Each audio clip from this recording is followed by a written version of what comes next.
ഇന്ന് നമ്മൾ ഉണ്ടാക്കാൻ പോകുന്നത് മുന്തിരിക്കൊത്താണേ. പേര് മുന്തിരിക്കൊത്തെന്നാണെങ്കിലും ഇതിനകത്ത് മുന്തിരിയില്ല, കൊത്തുമില്ല. പക്ഷേ ഇതിന് മുന്തിരിക്കൊത്തെന്ന പേര് വന്നത് എവിടെ നിന്നാണെന്ന് എനിക്കറിയില്ല കേട്ടോ. ഇത് നമ്മൾ ചെറുപയർ വെച്ചിട്ടാണ് ഉണ്ടാക്കുന്നത്. ആദ്യം തന്നെ പയർ നന്നായിട്ട് കഴുകി നന്നായിട്ടൊന്ന് വറുത്തെടുക്കണേ.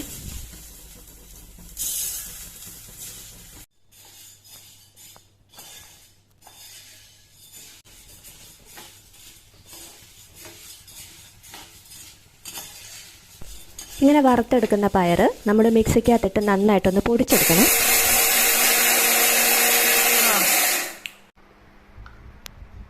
ഞാനിവിടെ എടുത്തിരിക്കുന്ന 1.5 ഗ്ലാസ് പയറായിരുന്നേ.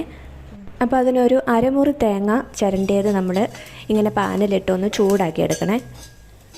ഇത് ഇത്രയൊന്ന് ബ്രൗൺ നിറമായി കഴിയുമ്പം നമുക്കിതിലേക്ക് ആ പൊടിച്ച് വെച്ചിരിക്കുന്ന പയർ ചേർത്ത് കൊടുക്കാം കേട്ടോ. അത് കഴിഞ്ഞ് നമ്മൾ കുറച്ച് ശർക്കരപ്പാനി ഉണ്ടാക്കി അതും കൂടെ ഇതിൻ്റെ കൂടെ ഒഴിച്ചു കൊടുക്കണേ. എന്നിട്ട് നന്നായിട്ടൊന്ന് ഇളക്കുക കേട്ടോ.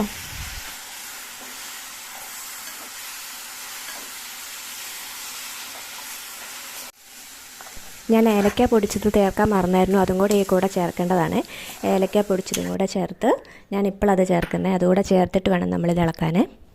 നമുക്കിത് ഇങ്ങനെ കൈ പിടിച്ചിങ്ങനെ ഉരുട്ടിയെടുക്കാൻ പാകത്തിന് വേണം കേട്ടോ നമ്മൾ ശർക്കരപ്പാനി ചേർക്കാൻ. ഇത് ഫുള്ളിങ്ങനെ ഉരുട്ടി വെച്ചതിന് ശേഷം നമുക്ക് ഒരു പാത്രത്തിലേക്ക് കുറച്ച് അരിപ്പൊടി എടുക്കുക. എന്നിട്ട് അതിലേക്ക് കളറിന് വേണ്ടി കുറച്ച് മഞ്ഞൾ പൊടിയും ചേർക്കുക. എന്നിട്ട് അതിലേക്ക് കുറച്ച് വെള്ളം ഒഴിച്ച് ലൂസാക്കി എടുക്കണേ.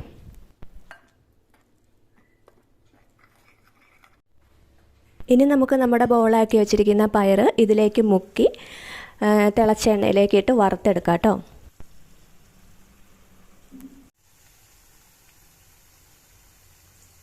ഒരു വശം ആയി കഴിയുമ്പോൾ നമുക്ക് മറ്റേ വശം കൂടെ ഒന്ന് മറിച്ചിട്ടെടുക്കണേ. ഇത് ടിന്നിനകത്തിട്ട് വെച്ചാൽ 1 മാസത്തോളം ഇരിക്കും കേട്ടോ. അതുകൊണ്ട് തന്നെ പുറത്തോട്ടൊക്കെ പോകുന്നവർക്ക് കൊടുത്തു വിടാൻ നല്ലൊരു പലഹാരമാണിത്.